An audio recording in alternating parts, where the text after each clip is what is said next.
Hello hello les zouzous, est-ce que vous êtes prêtes et prêts pour cette délicieuse petite vidéo qui va être assez scientifique. Ça fait longtemps que je vous ai pas donné un bon level de science, donc bon, c'est ce qu'on va faire en fait aujourd'hui. Je vais vous parler d'un de mes ingrédients favoris. Ça fait un bout de temps en fait que je vous en ai pas tellement parlé, mais c'est un très joli ingrédient à intégrer dans sa routine, en particulier l'été. Alors une des raisons d'ailleurs, hein, c'est pas tout à fait le sujet de la vidéo, mais vous avez l'habitude que je pars en vrille dès les premières secondes, hein, donc ça n'a rien de très nouveau, hein. C'est que à partir du moment en fait où vous savez que vous êtes un petit peu plus exposé au soleil, une mauvaise idée de commencer des actifs et même des traitements d'ailleurs en médecine esthétique qui vont abîmer la barrière cutanée. Après, bien évidemment, si vous êtes aussi sérieuse et sérieux que moi par rapport au soleil, de toute façon vous allez vraiment très bien vous protéger, mettre vos chapeaux, vos lunettes de soleil, vous n'allez pas passer la journée comme ça en train de faire la salamandre ou le lézard au soleil. Vous pouvez effectivement tout de même le faire. Mais c'est vrai que très souvent, en particulier l'été, quand on arrive dans ces périodes un petit peu estivales qui font quand même du bien, il faut le dire, il y en a peut-être certaines et certains d'entre vous, vous allez pouvoir aller à la mer, vous allez vous baigner, donc en fait les conditions finalement pour la peau vont un peu changer, et il y a aussi de fortes chances pour que votre barrière cutanée soit un peu plus altérée.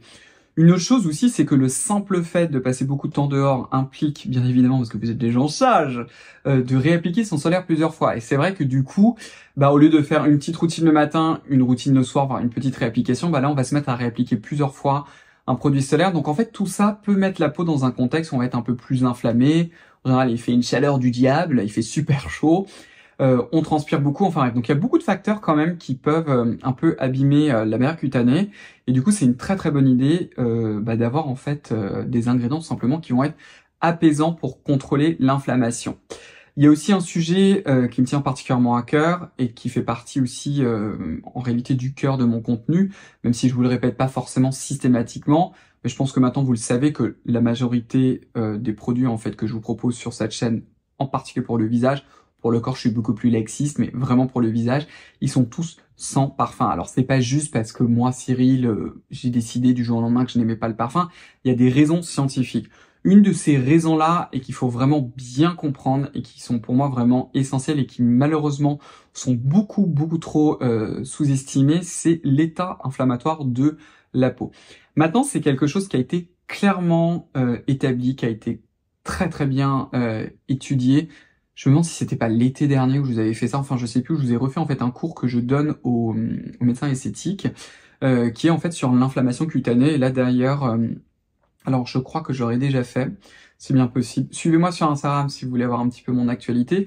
Mais là, je suis très content parce que cette année, en fait, il y a un congrès de médecine esthétique qui s'appelle le congrès de AIME, qui se déroule du coup à Paris, donc c'est le 15 et 16 juin, et je fais partie du comité scientifique, je fais partie des experts scientifiques, hein. Si jamais vous le savez pas, j'ai un doctorat en biologie, j'ai également été chercheur, donc j'ai quand même un petit background scientifique, hein. Je suis pas une arnaque, c'est pour ça que je vous le dis, si jamais, peut-être que certains d'entre vous, vous le saviez pas, parce que maintenant je le répète plus, parce que j'en ai marre de répéter, mais bon bref, vous m'avez compris. Pourquoi je vous disais ça? Je ne sais plus, du coup j'ai perdu le fil de ma pensée à force de partir en vrille. Mais bon, je vais participer à ce congrès, oui, une de mes présentations.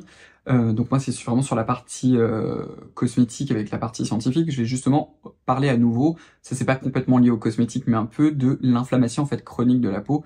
C'est un de mes cours préférés d'ailleurs que je donne, et je commence toujours d'ailleurs par un schéma sur l'inflammation et toutes les étapes en fait inflammatoires et tout ce qui conduit à l'inflammation qu'on appelle chronique. C'est-à-dire en fait que plus on va vieillir, plus l'ensemble de notre organisme, et en particulier la peau, va se mettre dans cet état inflammatoire chronique. Qu'est-ce que ça veut dire en fait? L'inflammation, c'est une réponse naturelle au corps face à un stress, à une agression, et c'est aussi un phénomène qui est lié à la réparation, en gros à la cicatrisation.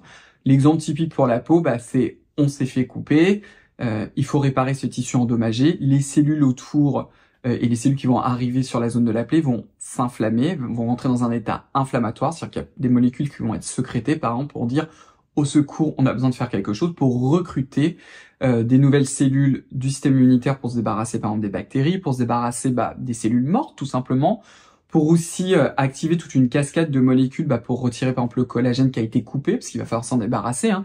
C'est un petit peu comme quand on fait en fait des travaux finalement. Vous avez, il y a eu un accident, je sais pas, la route s'est cassée ou etc. Après un phénomène de vieillissement, tout ce qu'on voudra, on s'en fiche. Il va d'abord falloir retirer ça pour refaire du nouveau. C'est un petit peu l'idée de la phase inflammatoire et qui doit être transitoire. Le problème, c'est que quand on vieillit, en fait, au lieu que cet état reste que transitoire, il reste tout le temps activé en bas-fond. Et on a maintenant des jolies données quand même pour montrer que par exemple tout ce qui était parfum peut mettre la peau dans cet état inflammatoire chronique. Et je vous rappelle toujours le cas en fait des UV, qui pour moi est vraiment très très parlant.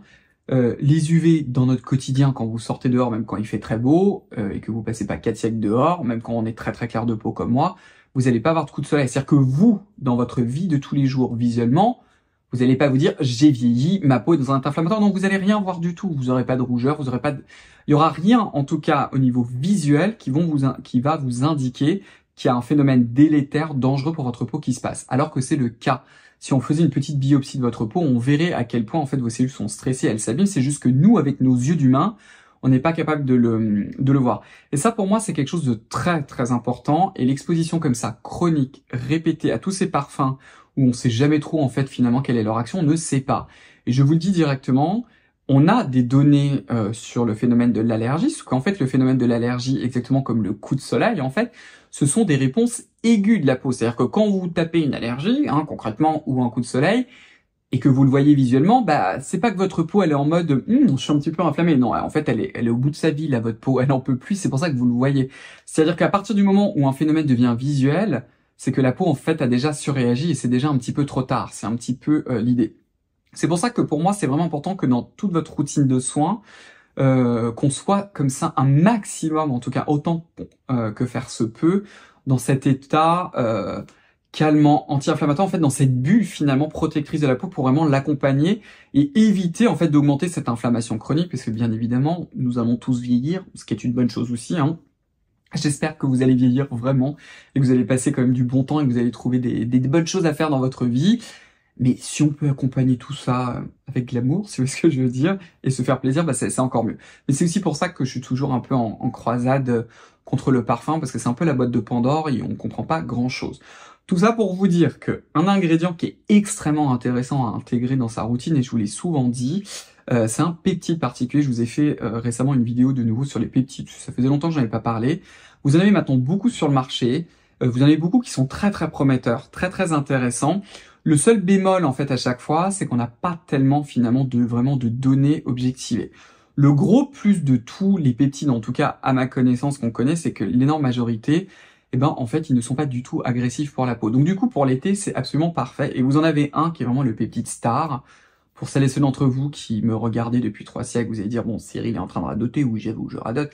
C'est évidemment le peptide de cuivre. Son nom scientifique, c'est le GHK.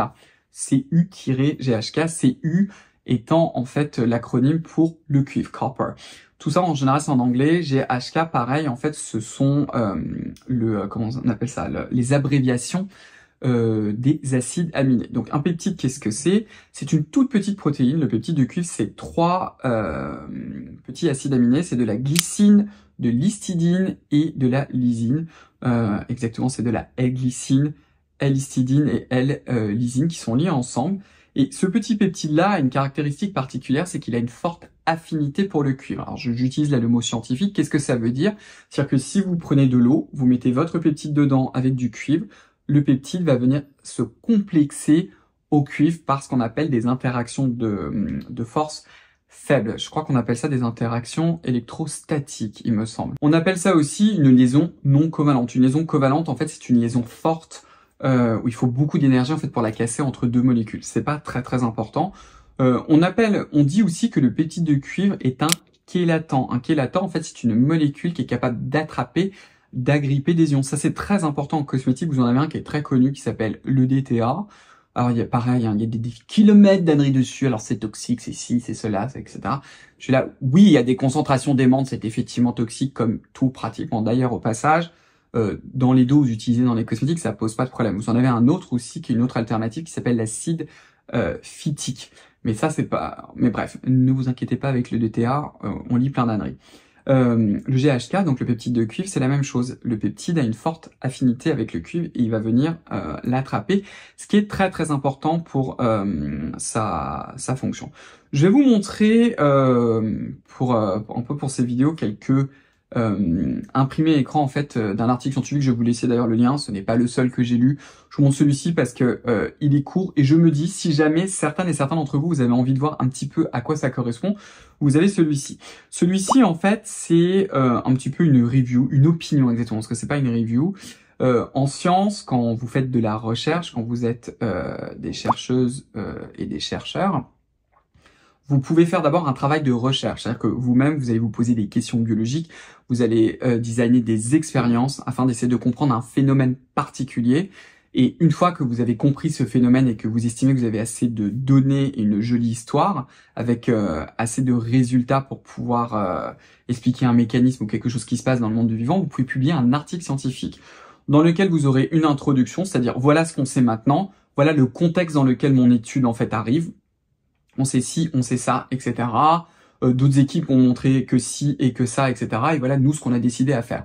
Ensuite, vous avez la partie résultats. Dans la partie résultats, c'est la partie, en fait, où on va vous montrer des résultats d'expérience qui sont décrits. Il n'y a pas d'interprétation, c'est-à-dire que là, vraiment, j'ai fait telle expérience dans telles conditions, je vous montre les figures de ces expériences, et en gros, voilà ce qu'on en tire de façon brute. Et ensuite, vous avez la partie qu'on appelle discussion, où là, on va prendre ces données associées à la littérature scientifique, en fait, et c'est là où on va commencer à discuter en train de dire, bah, ça montre que ci, que ça, et que tel auteur avait montré ça, c'est peut-être différent, etc. C'est vraiment le phénomène de discussion qui est très, très important, et qui aide aussi à aider, puis parfois on a des idées contradictoires, peut-être qu'un jour je vous en parlerai, mais par exemple, pendant mon doctorat, c'était ça. J'avais montré beaucoup de choses qui collaient parfaitement avec certaines données. Il y a un article scientifique qui a été publié assez récent, qui était pratiquement vers la fin de ma thèse, qui montrait exactement l'opposé de ce que je montrais. Il y avait des petites différences. Donc évidemment, quand j'ai vu ça, c'était un peu panique à bord, en train de me dire « Oh mon Dieu !» parce que toutes les données étaient très jolies. Et en fait, c'est comme ça que j'ai découvert en fait autre chose. Donc les choses sont compliquées en fait. C'est un peu ça, c'est vraiment un papier de recherche classique. Ensuite, vous avez ce qu'on appelle les reviews. Les reviews, en fait, c'est quand on demande souvent à un chercheur un peu ou une chercheuse émérite, c'est-à-dire quelqu'un qui ça fait un certain temps qui est spécialisé dans un sujet, on lui dit ok, bah au jour d'aujourd'hui, là maintenant, quoi, fais-nous en fait une review, c'est-à-dire un point, une synthèse finalement de tout ce qu'on sait maintenant. Alors vous en avez qui sont très connus, qui sont énormes. Annual Review, par exemple, c'est comme ça. Ou alors c'est vraiment des pavés, parce que alors là, on y va au max, c'est-à-dire on vous donne le maximum d'informations dessus quand vous voulez creuser à fond. Parfois vous en avez des plus courtes, etc. Et parfois vous avez un peu comme des opinions. C'est-à-dire c'est un peu quelqu'un qui va discuter certains points de façon un peu courte. C'est le cas en fait de cet article-là. Je vous en dis beaucoup aujourd'hui, hein. Mon Dieu. Donc la première partie, c'est d'abord la partie qu'on appelle l'abstract, que vous avez dans tous les articles, qui est en fait un condensé de résumé. Et juste après, vous avez souvent l'introduction qui est là, et un genre d'introduction, comme c'est plus une opinion assez courte, c'est une mini-review en fait, finalement c'est une mini-synthèse, donc vous avez les titres directement. Et la première en fait, c'est qu'est-ce que c'est en fait que le peptide de cuivre, scientifiquement on l'appelle le GHK. Et ce qui est très intéressant avec ce peptide, c'est d'abord qu'il nous est naturel. Comme beaucoup d'ingrédients en fait dans la cosmétique, finalement, ceux qui sont souvent les plus intéressants, ce sont ceux en fait qu'on a naturellement dans la peau. C'est pas pour rien que dans mon propre produit, par exemple avec l'essence initiale, j'ai décidé d'utiliser en fait nos propres humectants naturels et pas des choses artificielles comme par exemple l'acide hyaluronique pour hydrater la peau, parce que l'acide hyaluronique à la surface de la peau, il n'existe pas, tout simplement. Il fait pas partie de la biologie de la surface de notre peau. Bref. Mais c'est un petit peu le concept pour que vous puissiez un petit peu comprendre ce que je veux vous dire. Et ce qu'ils vous disent, en fait, c'est que la concentration plasmatique du GHK, c'est-à-dire la concentration du peptide de cuivre que vous avez dans le sang, quand vous avez une vingtaine d'années, il est environ à 200 nanogrammes par ml. C'est-à-dire que si on prend 1 ml de sang, donc c'est tout petit, on en a une quantité de 200 nanogrammes. Donc le nanogramme, c'est tout petit, c'est une unité de poids. Donc dans 1 ml, on n'en a que 200. Et malheureusement, ça décline beaucoup avec l'âge. À 60 ans, on en a plus de 2 fois moins. On est à 80 nanogrammes par ml. Le peptide de cuivre, vous le retrouvez non seulement dans le sang, dans plein d'autres organes, mais également dans la peau. Et on sait, c'est ça qui est extrêmement intéressant, c'est qu'il est dans les processus de vieillissement et également de cicatrisation. Là aussi, c'est un point important parce qu'en fait, beaucoup d'actifs en cosmétique qui sont intéressants, en fait, ils jouent sur les voies de cicatrisation. Alors, je devrais dire même exactement de régénération. C'est-à-dire que quand vous avez une cicatrice, vous avez en fait une marque indélébile, c'est-à-dire que la peau n'a pas été capable de complètement se réparer. Quand vous régénérez, c'est quand vous faites une petite coupure superficielle et à la fin, vous voyez plus rien. Vous voyez que votre peau est revenue parfaitement saine, parfaitement normale. Là, vous avez eu cette capacité de régénérer. Et ça aussi, c'est quelque chose de très, très important. Et le peptide de cuivre est aussi sécrété lorsque vous vous coupez par exemple la peau. On le retrouve aussi naturellement dans la peau. Le peptide, c'est tout petit et il est issu en fait d'une plus grosse protéine qu'on appelle la protéine SPARC, S-P-A-R-C. Et par exemple, pendant le processus de cicatrisation, quand vous vous coupez, elle va être dégradée, cette protéine, et le petit peptide de cuivre, le petit peptide en fait va être relargué, par exemple au niveau du derme. Alors scientifiquement, on appelle ça la matrice extracellulaire. Et ce que les scientifiques en fait ont vu, ils l'ont beaucoup étudié. Alors vous avez plein de modèles in vitro et aussi un peu plus in vivo et aussi chez la souris. Donc là encore, c'est intéressant parce que vous le retrouvez chez l'humain, vous le retrouvez aussi chez la souris. Donc ça veut dire en fait que quand vous retrouvez certaines molécules et certaines voies biologiques dans plusieurs modèles, en particulier dans les modèles animaux, plus encore chez l'humain, c'est vrai qu'on est vraiment sur quelque chose d'important, quoi. C'est pas un truc qui est juste chez nous, quoi. Si vous voyez un petit peu l'idée. Et ça stimule plusieurs processus. Donc le processus qu'on appelle en biologie de remodelage tissulaire, ce que je vous appelais en fait par la régénération, et également ça va augmenter ce qu'on appelle l'angiogénèse. Qu'est-ce que ça veut dire? Ça veut dire que par exemple quand vous allez vous couper la peau, il va falloir en fait qu'il y ait plus de nourriture entre guillemets qui arrive sur cette zone-là. Donc il va falloir par exemple stimuler des petits vaisseaux sanguins. Donc typiquement, du coup, le peptide de cuivre va stimuler certains facteurs qu'on appelle par exemple le VEGF ou le FGF. On va y arriver, c'est exactement le bêta FGF. Ces deux en fait molécules vont envoyer des signaux aux autres cellules autour pour dire "Eh oh les filles, faites-moi plus de vaisseaux sanguins pour qu'il y ait plus de sang." Au passage, c'est bien pour ça que faites attention, quand vous mettez votre peau dans un état inflammatoire chronique, quand vous abîmez constamment votre peau, quand vous utilisez des actifs que vous en abusez, chez certaines personnes, vous finissez par avoir des vaisseaux sanguins. C'est pour ça. C'est parce que comme votre peau est dans cet état inflammatoire, dans les processus inflammatoires, vous produisez de plus en plus de VEGF qui stimulent trop en fait la production de néo-vaisseaux et c'est pour ça que vous vous retrouvez avec de la coupe rose, etc.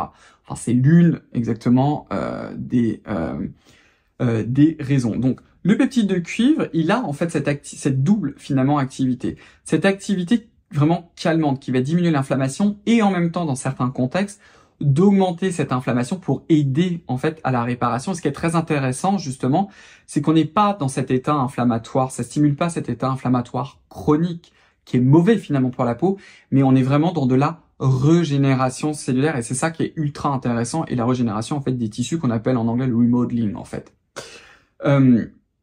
Ça a été très très étudié parce qu'en fait il est connu depuis plus de 40 ans, c'est Lorraine Picard qui l'a découvert je crois que le papier date de 1973, donc c'est pas très nouveau.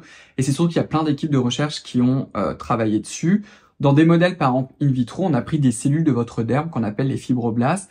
Et ce qu'ils ont montré, c'est que quand on utilise ce peptide de cuivre à 1 nanomolaire, c'est pas important, c'est une petite quantité, mais qu'on le met en contact en fait avec des fibroblastes, ils vont se mettre en fait à sécréter, par exemple, le fameux FGF, qui est le facteur de croissance des fibroblastes, qu'on appelle Fibroblast Growth Factor. Qu'est-ce que ça veut dire? Ça veut dire que vos fibroblastes, vous allez les stimuler, en fait. Ce qui est quand même quelque chose de très important, parce que, comme vous le savez, en fait, quand on vieillit, ces petites cellules dans le derme, on en a de moins en moins, et en plus, ceux qu'on a, ils sont un petit peu feignants, ils font de moins en moins de collagène, par exemple. Et donc, si vous avez moins de collagène, vous en aurez, si on fabrique moins de collagène, vous en aurez encore moins dans le derme, et donc le derme est encore plus vieillissant, etc. Donc c'est un petit peu pour vous montrer un petit peu ces notions-là. Ce qui est intéressant, c'est qu'on là encore, on a quand même des données au niveau topique. Vous l'aurez pas dans cet article-là d'ailleurs, c'est d'autres articles pour montrer justement que même en topique, quand c'est assez concentré, on va effectivement pouvoir stimuler cette production in vivo de collagène. C'est pas aussi bien prouvé que le rétinol par exemple, mais vous aurez aussi toute cette action en fait anti-inflammatoire. L'action anti-inflammatoire, elle est aussi liée à son action antioxydante, qui est aussi très très intéressante et qui est aussi liée au cuivre. En fait, le cuivre, naturellement, c'est ce qu'on appelle un cofacteur enzymatique. J'espère que vous n'allez pas mourir avec cette vidéo. Cela, j'y vais à fond. Les enzymes, en fait, ce sont des molécules que vous avez dans vos cellules, qui font partie de la biochimie des cellules, c'est tout le secteur de la biochimie, qui vont aider en fait à faire des réactions. Donc typiquement, quand vos cellules, par exemple, veulent fabriquer de la kératine, votre protéine de peau ou n'importe quoi de la peau, eh ben il y a des enzymes qui vont prendre le produit A, le produit B, le coller ensemble pour produire C. C'est un petit peu ça l'idée. Et certaines de ces enzymes, elles ont besoin de cuivre, etc. Certaines de ces enzymes, par exemple, comme la superoxyde dismutase, enfin, est-ce que je sais si elle est dépendante du cuivre? Non, je ne sais plus. Mais vous avez certaines enzymes, en tout cas antioxydantes, qui ont besoin de cuivre. Et on sait en fait que le peptide de cuivre, comme il chélate, comme je viens de vous l'expliquer en introduction, il attrape le cuivre, il va permettre en fait de donner ce cuivre à ces enzymes. C'est un petit peu l'idée. Donc, il va aussi avoir ce rôle-là, en fait, anti-inflammatoire et antioxydant, et les deux, en réalité, sont complètement liés. Ce qui est aussi joli, et ça, je vous en ai jamais vraiment parlé, c'est que le peptide de cuivre a aussi un rôle pas que dans la peau, dans plein d'autres organes, comme par exemple au niveau des cellules que vous avez dans les os, qu'on appelle les ostéoblastes. Je crois qu'on a aussi des données dans certaines cellules endothéliales du poumon, etc.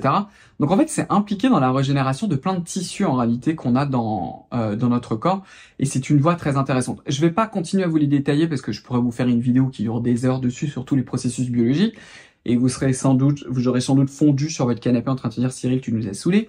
Mais vous avez un petit peu compris. On a vraiment ce rôle en fait anti-âge qui est lié à son action anti-inflammatoire, que vous n'allez pas forcément voir parce que votre peau peut être dans ce léger état inflammatoire que visuellement on ne voit pas, mais ça va aider à baisser cette inflammation.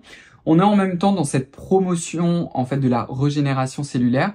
C'est-à-dire que finalement, concrètement, ça veut dire quoi? Un petit peu comme le rétinol sur le long terme, ça va aider votre peau en fait à se comporter comme une peau jeune finalement. Aussi ce côté antioxydant, pareil, le côté antioxydant des ingrédients, vous n'allez pas le voir. Vous n'allez pas pouvoir me dire oui, je sentis qu'aujourd'hui mes cellules étaient moins oxydées qu'hier. Non, c'est quelque chose qu'on ne peut pas voir. Mais vos cellules, grâce à cet ingrédient, en tout cas apparemment c'est ce que les données scientifiques semblent montrer, elles vont être plus protégées en fait de l'oxydation, et ça c'est quelque chose qui est aussi très très intéressant. Alors quels sont les produits que je vous recommande?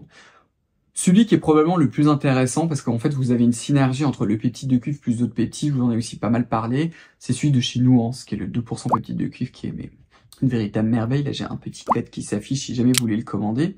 Sinon vous avez aussi celui de chez Niod, si vous voulez vraiment avoir une texture ultra fine, ultra liquide, avec aussi quand même d'autres peptides qui sont badass, qui sont assez intéressants, avec peut-être moins de données. C'est vrai que j'aime beaucoup vraiment celui de chez Nuance, mais il est vraiment pas mal du tout aussi celui de chez Niod.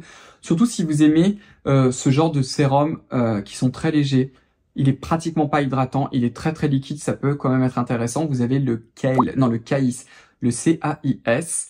Sinon, vous avez celui de chez The Ordinary qui est quand même clairement moins cher, donc ça c'est sympa pour le portefeuille. Le dernier, c'est un faux peptide de cuivre, c'est un peptide de cuivre qui est complexé, un palmitate. C'est le CAIL, le Copper Amino Isolate Lipid, quelque chose comme ça, de chez, pareil, de chez Niod. Ultra intéressant, c'est eux-mêmes qui l'ont un peu développé in-house, comme on dit, à la maison. Je peux pas vraiment vous donner de données dessus, mais si vous êtes d'humeur à chercher des produits ultra compliqués, etc., vous pouvez aussi tester celui-ci qui est quand même très intéressant, et je pense qu'on a fait le tour, mais c'est vraiment un joli ingrédient moi, qui me plaît énormément. Le petit souci, je vous le dis tout de suite, c'est qu'il est atrocement cher, cet ingrédient.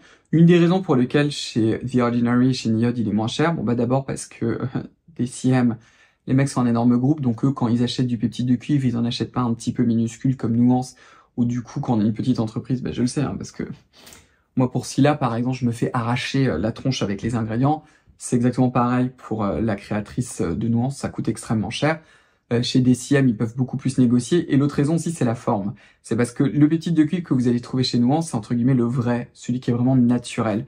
Celui que vous retrouvez chez The Ordinary et chez Niod, en fait, c'est la forme qu'on appelle acétate, qui est légèrement différente. Donc c'est pour ça que je vous le dis. Mais voilà, on a fait un petit peu un tour d'horizon de vraiment de cet ingrédient qui est magnifique. D'ailleurs, dites-moi en commentaire si jamais vous l'avez déjà testé, si vous avez aussi des jolis résultats avec. Moi, c'est vraiment un ingrédient que j'aime beaucoup, et je trouve que c'est vraiment un ingrédient de choix aussi pour l'été. Et puis écoutez, voilà, donc en attendant, vraiment comme toujours, si vous n'êtes pas encore abonné, je vous invite à le faire.